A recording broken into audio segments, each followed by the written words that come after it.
என்னோடய பேர் L Sakthimani Priya. UG சாய்ராமில் படித்தேன். PG NIS. யூஜி சாய்ராமில் படிக்கும்போது இன்டர்ன்ஷிப் அப்போ தான் ஃபஸ்ட்டு சார் கிளாஸ்க்கு வந்தோம். அதிலிருந்து குரோம்பேட்டில் சார் கிளாஸ் எடுத்தாங்க.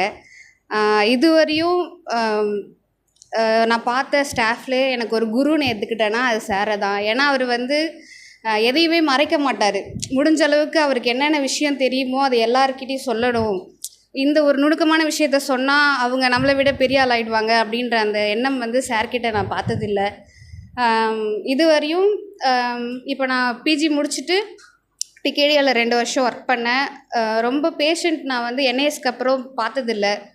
ஃபோன்லேயே தான் ஃபுல்லாக ட்ரீட் பண்ணுறது அந்த மாதிரி இருக்கும். நேரில் நான் கவுன்சிலிங் பண்ணதில்லை. ஆனால் முருகனோட அருளால் நான் எனக்கு ஃபோன்லேயே நான் நிறையா பேசுவேன். பேஷண்ட் என்னமோ தெரியல, என்கிட்ட நிறையா விஷயம் அவங்க வீட்டில் இருக்கிற விஷயம் எல்லாமே சொல்லி அவங்க கவுன்சிலிங் எடுத்து உங்கள்கிட்ட பேசினாலே எனக்கு கொஞ்சம் ரிலீஃபாக இருக்குது அப்படின்னு சொல்லுவாங்க. அதில் எல்லாமே கடவுள் தான், எனக்கு இது கிடையாது. இந்த கிளாஸ் கூட நான் இப்போ வருவேன் நான் எதிர்பார்க்கல சார். நீங்கள் ஃபஸ்ட்லேருந்து போட்டுட்டு இருக்கும்போது ஒவ்வொரு கிளாஸும் வருவேன்னு எதிர்பார்ப்பேன். ஆனால் ஏதோ ஒரு தருணத்தினால வர முடியல. ஆனால் இன்றைக்கி வந்தது எனக்கு ரொம்ப சந்தோஷமாக இருந்தது, நிறைவாகவும் இருந்துச்சு.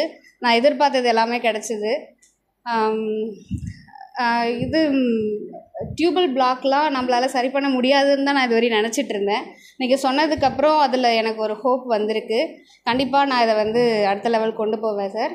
அதே மாதிரி நான் யூஜிலையும் சரி பிஜிலையும் சரி நான் முடிச்சுட்டு நம்மளோட ஃபீமேல் டாக்டர்கிட்ட சொல்கிறது, தனியாக கிளினிக் வைக்க முடியலனாலும் நீங்கள் ஒரு இடத்துல மேரேஜ் பண்ணி போகிறீங்கன்னா அட்லீஸ்ட் ஹோம்லையாவது உங்களோட வச்சு அதை யாருமே தவிர்க்க முடியாது. நாம் ஒன்று ஸ்டார்ட் பண்ணணும் அப்படின்னு நினச்சோன்னா அது யாராலையும் தடுக்க முடியாது. நம்ம சொல்லலாம் வீட்டில் ஒத்துக்க மாட்டுறாங்க, ஹஸ்பண்ட் ஒத்துக்க மாட்டுறாங்க, அது கிடையாது.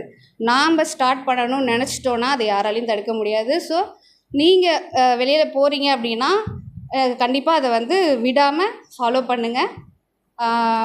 சார் சொன்ன மாதிரி நாம் தான் அதிகம், ஃபீமேல் தான் அதிகம். நம்ம சூழ்நிலைனால என்னமோ தெரில, நம்ம நிறைய கிளினிக்கல் ப்ராக்டிஸ் பண்ணலை.